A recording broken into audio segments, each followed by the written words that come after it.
अब नहीं होती पुत्र संतान। ऐसे हमारी कुंडली में कौन कौन से योग होते हैं कि जिससे हमें जीवन भर पुत्र संतान से वंचित रहना पड़ता है।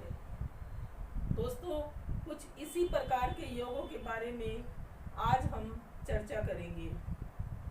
बहुत सी कुंडलियों पर रिसर्च करने के बाद ही मैंने ये वीडियो तैयार किया है।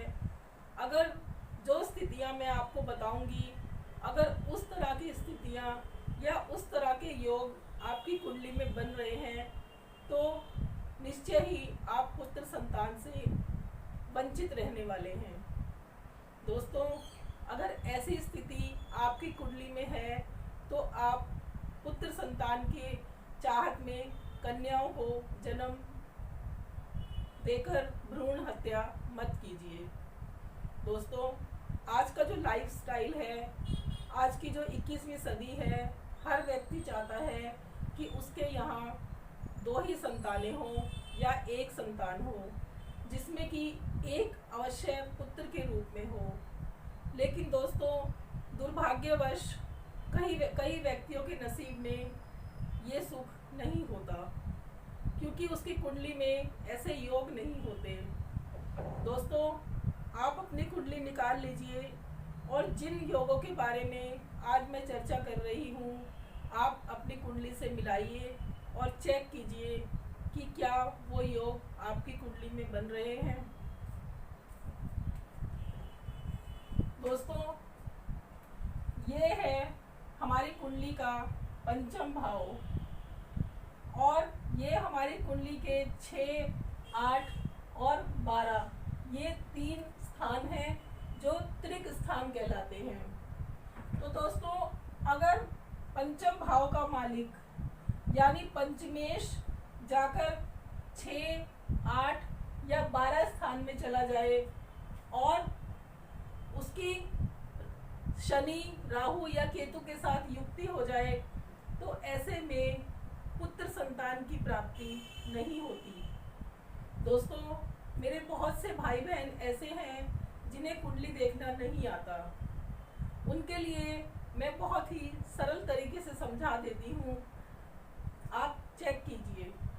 दोस्तों, अगर ये जो हमारा पंचम भाव है, अगर यहाँ 1 नंबर लिखा है या 8 नंबर लिखा है और मंगल इन 6, 8 या 12 स्थान में बैठा हुआ है और वो शनि और राहु से या केतु से युक्ति बना रहा है, या फिर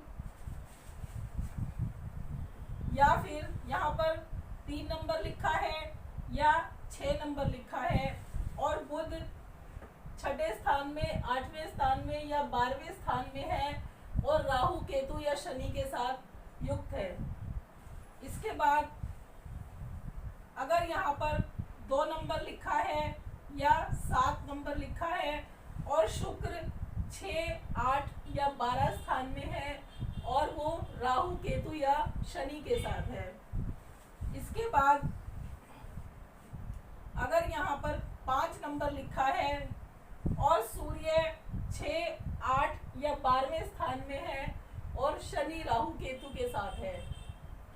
उसके बाद यहाँ पर 4 नंबर लिखा है और चंद्रमा 6, 8 या 12वें स्थान में है और वो राहु, केतु या शनि में से किसी एक के साथ है।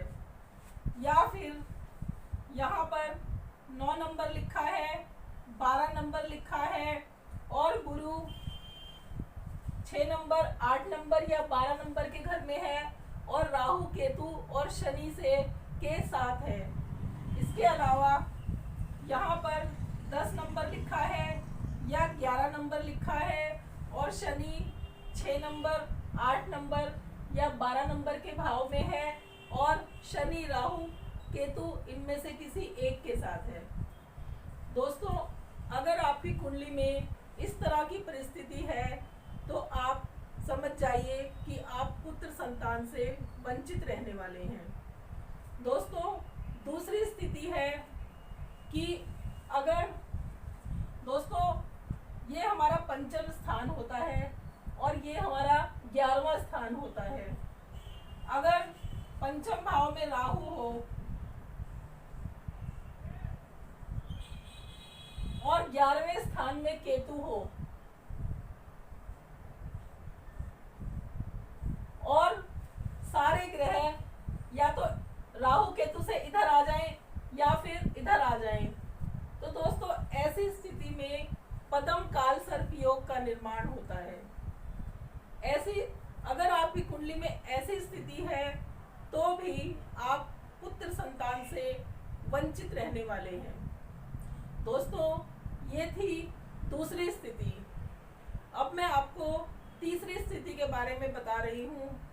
दोस्तों ये जो हमारा पहला, चौथा, सातवां और 10वां, ये जो हमारे 4 भाव होते हैं ये हमारे केंद्र भाव कहलाते हैं।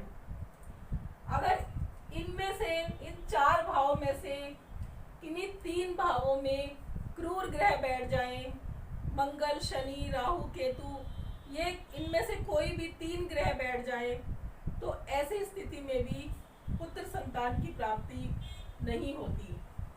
दोस्तों अगर आपकी कुंडली में ऐसी स्थिति है तो विवाह के समय कुंडली मिलान करते समय आप इन बातों को जरूर देखिए।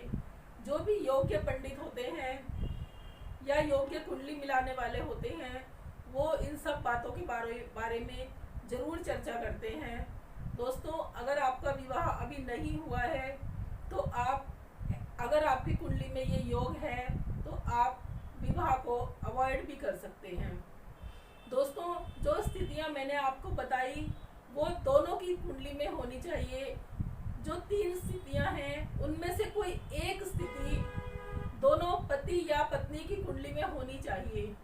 अगर वो स्थिति पति की कुंडली में है और पत्नी की कुंडली में नहीं है तो ये योग काम नहीं करेगा। और अगर पत्नी की कुंडली में है और पति की कुंडली में नहीं है तो भी ये योग काम नहीं करेगा। दोस्तों दोनों की कुंडली में कोई भी एक योग होना चाहिए, तभी आप पुत्र संतान से वंचित रहेंगे। दोस्तों आप कितने भी टोने कीजिए, टोटके कीजिए, उपाय कीजिए, अगर आपकी कुंडली में इस तरह की स्थिति है तो आपको पुत्र संतान की प्राप्ति नहीं होगी। लेकिन आप अपनी कुंडली का विवेचन जरूर कराइए। हो सकता है कि कोई और ऐसी स्थिति हो कि जिससे पुत्र संतान होने की कोई पुत्र संतान हो सकती है उपाय के द्वारा या किसी और चीज़ के द्वारा, तो आप जरूर कीजिए। दोस्तों ये वीडियो मैं यहीं ख़त्म करती हूँ। अगर आपको ये वीडियो अच्छी लगी हो और आप चाहते हैं कि मेरी वीडियो अपलोड होते ही आपके पास मैसेज आ जाए तो मेरे चैनल को सब्सक्राइब कीजिए, लाइक